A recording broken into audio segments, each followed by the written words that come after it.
Have you ever had to work on a car so much that you get tired of just looking at it? Well, I got tired of seeing any Chevy Cruze, not just this one. I had to work on this car so much back to back to back that I stopped even filming the things that we were putting on it. Like all 4 rotors and pads because the rotors have been warped since we bought the car, the new rear strut that blew out, the front CV axle, and pretty much any bad noise a car can make other than rod knock, which at this point might not even be a bad thing. But on top of all of these things seeming to go wrong at pretty much the same time, there were several other setbacks that kind of postponed the making of this video. Number 1, again, I got tired of just looking at the car. So I genuinely could not sit down and dedicate the time it takes to edit one of these videos and have to look at it and think about it any more than I already have to. YouTube and making videos is supposed to kind of be my escape and getaway and my happy place. So I would get frustrated just sitting down trying to write the script for this video because I have to think about the car. Number 2, I am still a full-time student. Pretty much all of my time went to working full-time, being in class, or spending hours every night either studying or doing homework. So making videos kinda got put on the back burner. I'm sure you understand. Number 3, last but not least, and honestly the biggest of them all, the title of the video is Fixing Everything Wrong with My Fiancé's Car. Because at the time of filming it, it was true. However, after a little over a year of being engaged, one unreliable car, and a rough college semester later, we did have to end our engagement. Because we got married. With all that being addressed, what prompted this video in the first place? Well, for starters, ours wasn't working. Thank you. It kind of makes it hard to do anything else on the car if it can't start in the first place. So, under the car we go. The starter itself is pretty routine. It's very just take it off, put it back on. It wasn't without its hiccups though.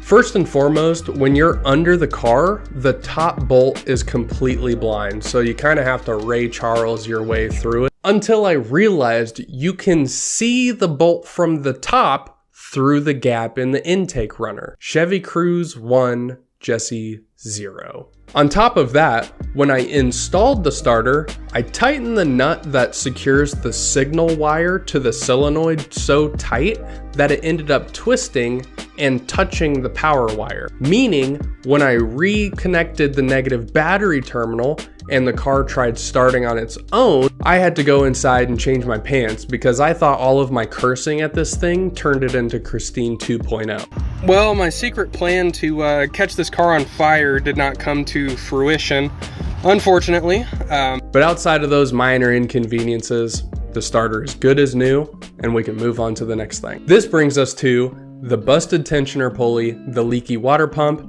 and for the millionth time, topping off the coolant because the 1.4 Ecotech drinks coolant like its life depends on it. Oh, and replacing the negative battery terminal because I was tired of messing with the old flimsy one. We'll begin by removing the airbox in order to gain access to the side of the engine. Next, we do need to remove the passenger side engine mount, so I put a block of wood on top of my jack in order to support the engine from underneath the car. Once both parts of the engine mount are out of the way, you can then slip off the belt, and we move on to the water pump itself, which is easy enough considering basically the entire engine is assembled with the same E10 inverted Torx bolt.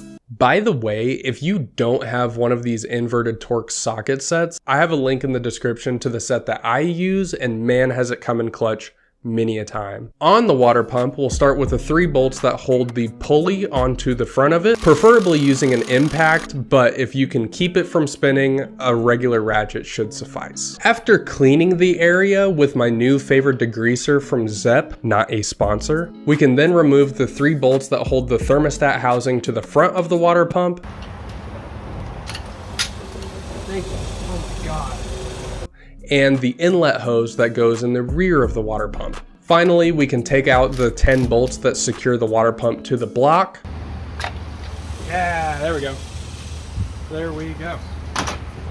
This is most definitely what was making all of our noise. Oh yeah, toast, absolute toast. Let's compare this one to our new one.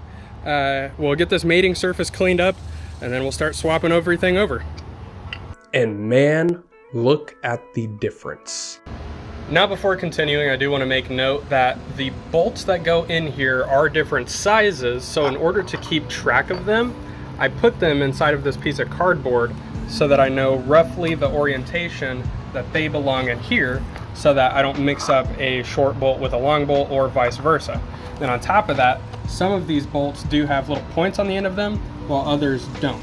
So after I put them all in here, I cleaned them one by one with a toothbrush and made sure that there wasn't any extra grease or oil or, you know, just residue in general. So now I think it's time to put everything back together. Before installing our new water pump, I went ahead and took a blade to the mating surface just to get rid of any leftover gasket material. I then pre-inserted 2 of the bolts into the water pump just to make sure the new gasket doesn't walk around on me, and started tightening them down. The torque sequence for installing the new water pump is 71 inch-pounds or just under 6 foot-pounds in the pattern that you see here. This means you basically just snug it down. You do not need to really wrench on these things, otherwise you will strip the threads.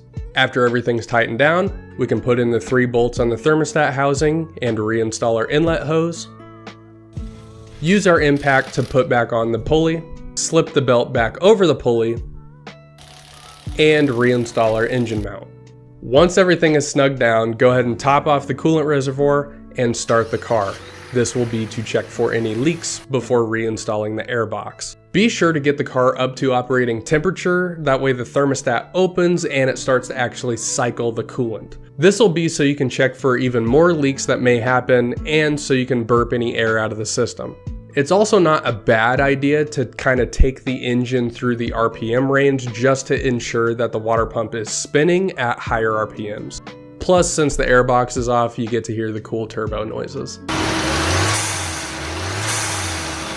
Once the car gets up to operating temperature, you don't see any leaks, it's not burping any more air, go ahead and reinstall the air box, plug in the IAT sensor, and that is a job well done. I just want to say thank you guys for everything and everybody who sticks around for these dumb little videos that I make. Genuinely, it means so much to me. I love all you guys. I hope you have a great rest of your summer.